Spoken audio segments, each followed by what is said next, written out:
नमस्कार, राम राम मंडळी, राम राम मंडळी. कसं आहे का नाही, आता मी कुठे आहे विचारा बरं मला. कुठे आहे?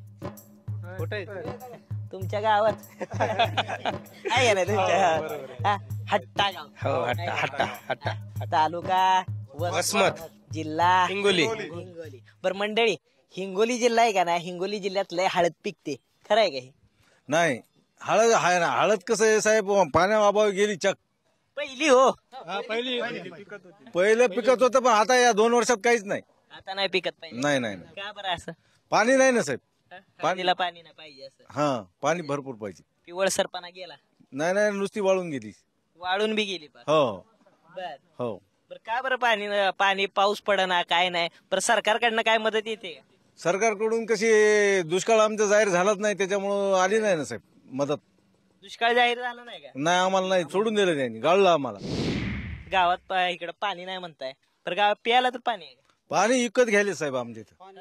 विकत आहे 2-3-4 वर्षापासून. नळ योजना आमच्या इथं केली, पण तसेच आहे ते टाक्या बांधून ठेवल्यात मोठमोठाल्या. पाणी काय आलं नाही गावात वाल्याला. त्यानं 25 लाख 40 लाख रुपये खर्चाच्या टाक्या केल्यात, पण त्याचा काही रुपयाचं पाणी आलं नाही गावात. टाक्या केल्यात ही 50 लाख रुपये लागलेत म्हणून लागलेत ते.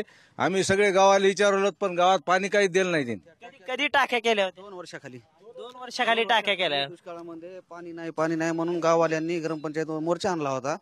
तर त्यावेळेस विद्यमान सरपंचानं कसं केलं की म्हणले बजेट नाही म्हणून ते ठराव दिले. बजेट आलं 20-1 लाख रुपये आलेले होते. तर त्याच्यामध्ये त्या टाक्यानेच त्या उभ्या केल्या. कोण्या टाकीत पाणी पडलंय, कोण्या टाकीत पाणी पडलं नाही, अशी परिस्थिती राहिली. पाण्याची वणवण झाली.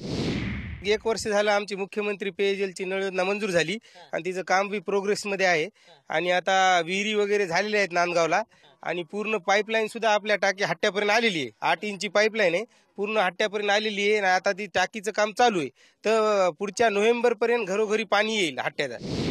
अहो, साधं प्यायला पाणी सोडा, साधी नळ योजना नाही, पाईपलाईन याच्या अगोदर कुठला बोरवेल पण पडला त्याला नाही. आता ती पुढची विहीर ती बुजून गेली, तिची पाणी नाही, काहीच नाही. आणि राहिली तुमची कर्जमाफी म्हणताय, कसली कर्जमाफी हो? काय म्हणते मला बोला बरं. याला हट्ट्यातल्या पूर्ण शेतकऱ्यांना कोणाला कर्जमाफ झाले? रेग्युलर भरणाऱ्याला काही 1 रुपया माफ झाला. आज माझ्यावर 40,000 रुपये कर्ज आहे. मी रेग्युलरपणे नित्यपणे माझ्या प्रामाणिकपणाने मी कर्ज भरलं, पण मी त्या माफीमध्ये बसत नाही. याचा अर्थ मी सदन आहे का? मी फक्त व्यवहार माझा व्यवस्थित केला. पुनर्गठन म्हणजे डबल भरायचा पैसा. शेतकरी मग ते तोट्यात होईल ना शेतकरी. त्यानं कुठून भरायचे एवढाले पैसे मग आता या दुष्काळामध्ये? पूर्ण जिल्ह्यामध्ये हा एकदम बिकट दुष्काळ आहे यावर्षी पूर्ण हिंगोली जिल्ह्यामध्ये. तर या सरकारनं 3 तालुके दुष्काळग्रस्त जाहीर केले.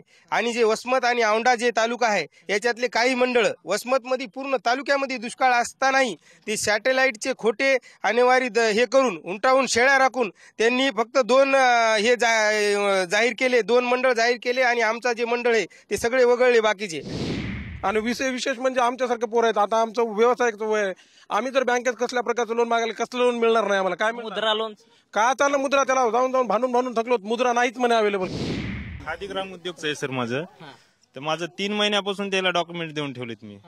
तर ते म्हणतात की तुमची फाईल मॉडिफाय झाली नाही तिकडून कलेक्टर ऑफिसहून खादी ग्राम उद्योग मधून. आज 3 महिने झाले मी त्यांच्याकडे दिवाळीच्या अगोदरपासून त्याला फाईल देऊन पूर्ण डॉक्युमेंट्स, माझे जे जमानतदार असतील ते पण तयार आहेत की बाबा जे काय लागेल माझे डॉक्युमेंट. 3 जमानतदार घेऊन मी त्यांच्याकडे चाललो, तरी पण ते आज फाईल कम्प्लीट करून देत नाहीत माझी.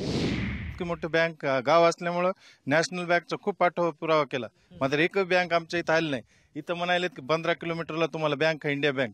आणि त्याच्या बाजूलाच आसोला आहे, तिथं 2 किलोमीटरवरच 2 बँक आहेत. जवळा बाजारला बी आहे, त्याच्या पुढे 1 किलोमीटरला गेलं एक बँक आहे. 12,000 वस्तीचं गाव आहे साहेब. आमच्या गावामध्ये आता इतके व्यवहार चालतात, तर राष्ट्रीय बँक पाहिजे की नाही आम्हाला? आणि आम्ही जर कर्ज मागायला गेलो तर ते म्हणतात तुम्ही तुमच्या इथं ग्रामीण बँक आहे. ग्रामीण बँकवाले म्हणतात तुम्ही ते नो ड्यूज आणा. ते नो ड्यूज देत नाहीत आम्हाला. ते म्हणतात ही तुमच्या इथं बँक दिली आम्ही, त्याच्याकडे जा म्हणतात. आणि हे म्हणतात तुम्हाला आम्ही कर्ज देत नाही. कागदोपत्रीत अडकून ठेवले, कागदपत्रीच अडकून ठेवले गावाल्याला. 2017 मध्ये शेतकऱ्यांना विमा भरलेला सोयाबीनचा अजून पण नाही भेटला. 2000 अजून नाही मिळाला. अजून नाही मिळाला. अर्धवट म्हणजे काय मिळेल वाटतंय का? अशात सोडून दिले.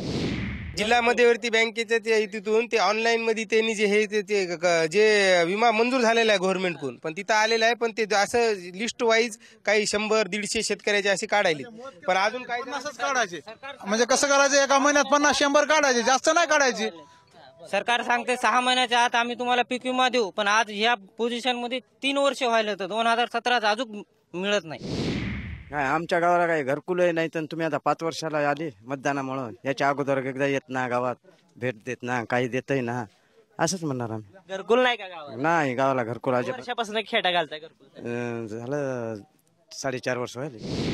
माझी सगळ्या शेतकऱ्याला विनंती की मतदान देताना एकदा विचार करा की कोण आपल्या कामाचं, कोण आपलं काम करेल, कोण आपलं काम केलं. ज्यानं आपलं काम केलं त्यालाच मतदान. मला पक्षाची गरज नाही, मी कुठल्या पक्षाचा बांधिलकीचा नाही.